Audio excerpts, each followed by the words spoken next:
Bonjour, bienvenue sur Crypto Oli. Alors, on perd pas de temps. Alors, on commence tout de suite avec les nouvelles d'aujourd'hui.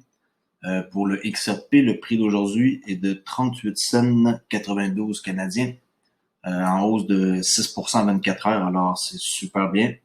6,5 depuis 7 jours. Alors, je crois que présentement, il y a un bon mouvement qui se passe sur les marchés. On voit que c'est pas mal vert, là. Il y a juste du vert ici, là, qui se profile. Ça, c'est super bon. Puis pour voir un aperçu de toutes les crypto-monnaies, on va voir la heatmap. Je n'avais pas encore parlé. Alors la heatmap, ça permet de voir où est-ce qu'il y a le plus de vert, là. Puis plus le carré est gros, ben plus ça veut dire que c'est eux qui ont l'importance. Bitcoin, Ethereum, Tether, XRP, là, s'ils suivent comme ça, même eux autres, c'est d'importance. Mais plus c'est petit, ben plus moins sont pesants sur le marché. Alors, Link est toujours à 20,65 $. Quelle performance depuis qui sont à 3-4 $ depuis un bon petit bout, depuis le mois de juillet. Alors, la capitalisation est en hausse. Là, ici, on voit 400 milliards de dollars. Je crois que le chiffre est pas bon. Le vrai chiffre, plutôt, c'est lui, parce que la page n'a pas été refreshée. Alors, le vrai chiffre, c'est 522 milliards de dollars en hausse de 2,6. Super, super intéressant. Je crois que présentement, là, comme je disais au début, il se passe vraiment quelque chose là, sur les marchés. On enchaîne avec Fiat Leak à 29 cents 94 USD en hausse de 5,76 en 24 heures. 300 000 échanges par minute. Présentement, à cette heure-là, c'est l'Asie puis les États-Unis tout le temps. Plus la pastille est petite, puis plus elle va vite, plus c'est gros montants d'argent. C'est le contraire, là, quand c'est une grosse pastille puis que c'est lent. Comme celle-ci, elle va un peu plus vite, c'est plus d'argent, ça, qui voyage. Alors, on voit que le USD est encore très populaire, même si cette monnaie est en train de chuter à une vitesse fulgurante. Ensuite, sur Twitter, avec Michael ici, à Val 5 Link, Grayscale, ils ont lancé deux nouveaux fonds de crypto, un Litecoin puis un Bitcoin Cash. La demande fait en sorte qu'ils sont en train de satisfaire les gens, là. Ils disent qu'ils ont une demande de 1000% et plus. Alors, ça suscite beaucoup de l'intérêt des investisseurs. Puis, ceux qui pensent qu'il faut qu'on ignore, ben, la crypto, vous vous trompez. C'est vraiment l'avenir. Ensuite, Jack May de End Group, Alibaba, vous connaissez. Alors, a déposé une demande d'introduction en bourse qui devrait se chiffrer environ dans les 30 milliards de dollars, ce qui pourrait être la plus grande offre au monde. Je vais vous lire un peu ici par rapport à cet homme formidable qui est Jack May. Depuis 2011, le géant chinois Alibaba Holding, qui est la société, a défini et domine le marché chinois des paiements grâce à son application omniprésence Alipay. Ça, c'est vraiment... je pense qu'il y a 700-800 millions d'utilisateurs. Là. Dans l'article, ils vont en parler là, plus bas. Là. Incroyable comment il y a des gens qui utilisent cette application-là pour payer. Alors, le fondateur d'Alibaba, on le voit ici, Jack May, qui est un milliardaire, qui est sur le point de réaliser ce qui pourrait être la plus grande offre, comme je répétais tantôt, en lançant simultanément Hong Kong et Shanghai à la bourse. Ça, c'est du jamais vu. Là. Habituellement, c'est une bourse pour les deux en même temps. On dit qu'il envisage une valorisation de 225 milliards de dollars, ce qui en ferait de la quatrième société financière au monde la plus valorisée. Depuis 2011, le géant chinois Alibaba Group est une société qui domine dans le marché chinois grâce à son application Alipay.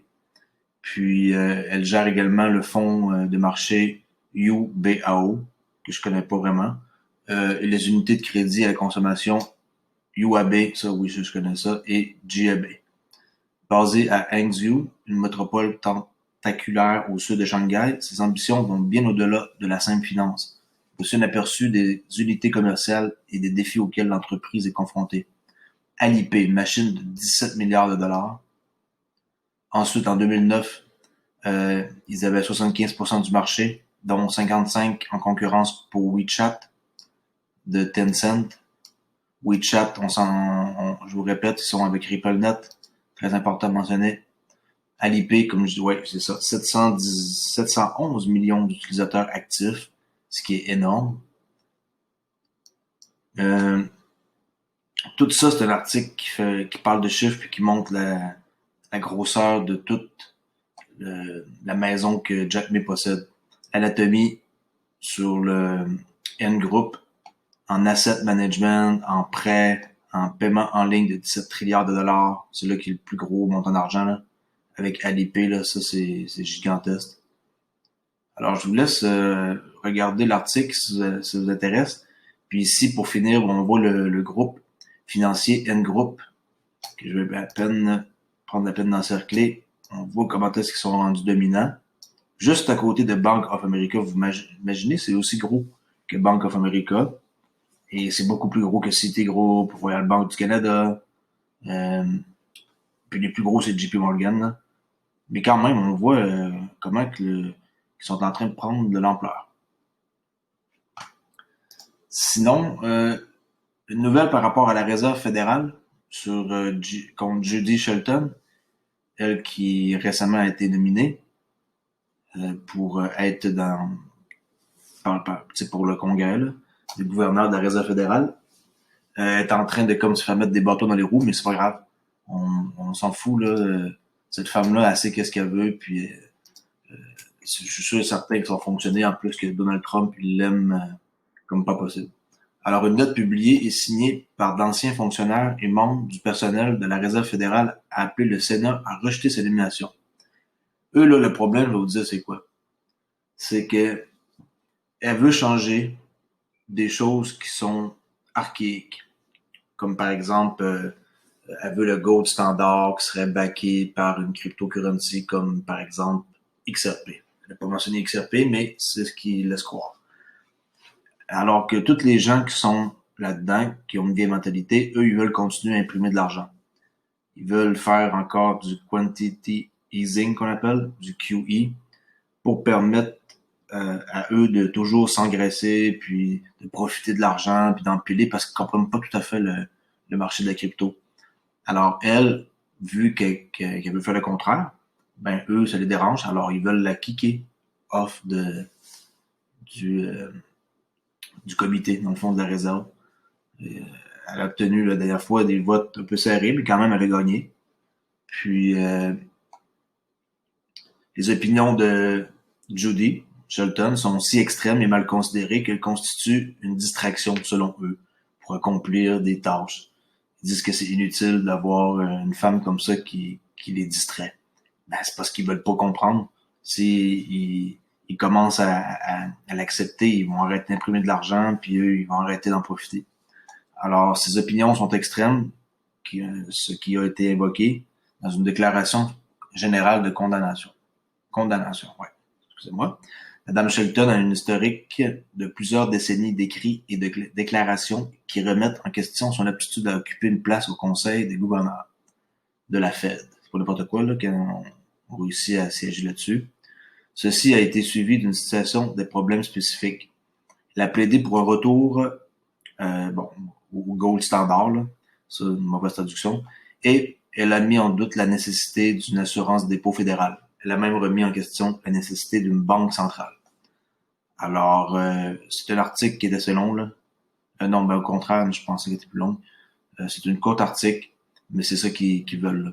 Ça avait été créé en 1913, puis l'institution qui est responsable de la gestion et de l'économie qui poursuit le but, c'est de stabiliser l'économie, là, la Fed. Alors, eux sont vraiment là pour essayer de mettre des bâtons dans les roues, mais moi j'ai confiance en elles, puis je pense qu'on va pouvoir s'en sortir pareil, avec tous ces efforts, puis c'est à suivre. Ensuite, de XRP Crypto Wolf, en quoi que la Banque Centrale Européenne, ils ont en train de créer toutes les infrastructures pour normaliser publiquement euh, toutes les connexions qui sont transfrontalières, particulièrement dans le marché des Émirats arabes, ce qui fait en sorte que les jeux deviendraient équitables. Le fameux phrase playing field, c'est ça que les Anglais disent, de jouer sur un jeu équitable, un level playing field. Moi, mon anglais, c'est pas ma force. Alors, c'est ça. C'est que si c'est équitable pour tout le monde, ben, il y a plus personne qui va profiter de personne, puis on pourrait être dans une nouvelle ère financière, là, c'est ça qui s'en vient, de la décentralisation, de la fintech, là, financière technologie, que ça ferait en sorte que tout l'argent qui transige partout dans le monde deviendrait trustless, sans confiance. Autrement dit, on peut faire confiance à quelqu'un en Russie qu'on connaît pas pour y envoyer de l'argent. C'est la blockchain qui va tout prendre ça en charge. Puis si la transaction fonctionne pas, ben il n'y a pas de paiement qui se fait, puis il n'y a personne qui se fait avoir. C'est formidable la blockchain, le monde, ils comprennent pas comment ça marche. Moi, je vais vous l'expliquer au fur et à mesure que on va avancer dans toute cette histoire-là là, de ma chaîne YouTube. Alors, je vais parler de encore Warren Buffett. Il finit pas de faire parler de lui avec son or qu'il a acheté l'autre fois de barrique gold pour 350 millions d'or, 125 millions, quelque chose comme ça d'or. Là, il vient d'investir dans 5 sociétés d'investissement japonaises. Alors, ce gars-là, il investit jamais là, en dehors des États-Unis, là, mais là, il est en train de faire ça. Là. C'est que lui, il sent la soupe chaude, comme j'ai dit l'autre jour, puis c'est pour ça qu'il met son argent ailleurs. Alors, Berkshire Hathaway, qui je vous dis qu'ils ont 2 actions, une à comme 200-300$, puis l'autre qui coûte un bras puis une tête, là, c'est comme 300-400 000 là, de catégorie A puis B. A pris des participations d'un peu plus de 5% dans 5 des plus vénérables sociétés japonaises avec des gros investissements. Berkshire Hathaway, qui sont légèrement en hausse, a divulgué des investissements dans Mitsubishi Corporation, Mitsui & Company, Sumitomo Corporation. En passant, Sumitomo Corporation, ça c'est une association avec Ripple. Et c'est Mitsui & Company, Sumitomo Corporation, Itochu Corporation, puis Marubeni Corporation. Alors, on voit que les actions, ils ont grimpé là. Aujourd'hui, la nouvelle d'hier, à cause que cet homme qui est puissant comme ça, le plus grand investisseur au monde, a injecté de l'argent. Alors, les actions dans les 5 sociétés ont augmenté d'au moins 5% et dans certains cas, plus de 10%. Vous voyez? Alors, juste à cause qu'ils viennent d'injecter de l'argent, ils disent que ça représente 6 milliards de dollars. Si vous voulez en savoir plus sur Warren Buffett, on peut s'intéresser toujours à lui, là, il est très, très, très populaire. Puis il vient de fêter le 31 août, c'est 90 ans, imaginez-vous donc. Le gars, il s'arrête pas, là, il est incapable de s'arrêter. Il continue d'investir, il continue d'être partout à la télé, d'être dans plein d'articles. Alors écoutez, maintenant, je sais pas qu'est-ce qui le motive là, à faire plus d'argent, mais bon, on va voir, hein, on sait jamais, nous aussi rendus à cet âge-là, c'est peut-être qu'on fait pareil. Je finis avec un petit article ici de l'exploitation quantum qui a été testé avec succès. Ça commence à beaucoup être un sujet qui parle que le futur système financier serait basé sur un ordinateur quantum. Là.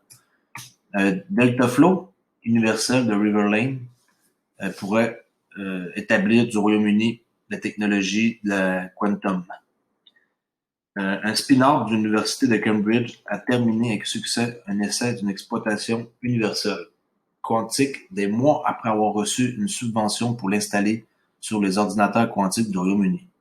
Les responsables espèrent que Deltaflow OS, créé par Riverlane, une société de logiciels quantiques, a testé en partenariat avec Oxford Ionic, pourrait ouvrir un marché de logiciels quantiques et d'établir la position du Royaume-Uni dans la technologie en créant ce système unique pouvant être utilisé sur une gamme d'ordinateurs quantiques. Ils ont résolu le problème, puis vraiment, l'informatique, en ayant un ordinateur de ce niveau-là, résout des problèmes encore plus vite. Alors, autrement dit, c'est tellement puissant que Google eux-mêmes se vantent d'avoir un ordinateur qui est gros comme un réfrigérateur. Tandis que l'ordinateur le plus gros quantique est gros comme un terrain de football. Mais Google dit qu'il bat à pleine couture avec leur ordinateur qui est gros comme un réfrigérateur. En mai, le gouvernement a accordé une subvention de 7,6 millions de livres sterling. Alors, faites le calcul là, fois 2 points quelques. Alors, comme une quinzaine de millions moins de dollars canadiens. Un consortium dirigé par Riverlane pour déployer un nouveau système d'exploitation pour l'informatique quantique, une technologie qui repose sur le comportement des particules subatomiques à travers les ordinateurs quantiques du Royaume-Uni. Alors que les ordinateurs classiques contiennent des bits binaires qui représentent des 0 et des 1, les bits quantiques ou qubits peuvent être les deux en même temps, ce qui fait en sorte qu'ils sont beaucoup plus rapides, là, ouvrant la possibilité d'effectuer des millions de calculs instantanément. Alors, ce qu'ils ont réussi à démontrer, c'est que leur système d'exploitation peut communiquer avec du matériel quantique et qu'il est portable sur différentes technologies. Il y en a qui ont peur de cette technologie-là parce que ça peut être utilisé à mauvais escient, mais non, moi je pense qu'il va y avoir du monde important qui vont être placés derrière ça puis qui vont faire en sorte que ça arrivera pas là, d'avoir des attaques avec ça. Puis vont se protéger là, un peu comme quand je parlais de Starlink là, avec Space Chain pour les satellites en low orbit pour installer la blockchain. Ça serait impossible là, de pouvoir faire des attaques avec ça. Là. Il va y avoir plein de satellites partout, là, des milliers, des milliers, des milliers. Là. Il y a déjà une trentaine de mille d'installés là, par Elon Musk. Alors avec sa compagnie là, SpaceX, alors, c'est pas un problème là, pour les attaques. Faites-vous-en pas avec ça. Alors pour aujourd'hui, c'est déjà tout. C'est vraiment rapide comme vidéo. J'espère que vous avez aimé mon contenu. Je vais essayer de faire plus d'articles sur XRP. Je sais que ma chaîne est basée là-dessus, mais des fois, j'ai pas le choix d'aller un peu en dehors d'XRP. Pas toujours des nouvelles quotidiennes, même si c'est quand même pas mal le cas. J'essaie aussi de varier mon contenu. Si vous avez des suggestions,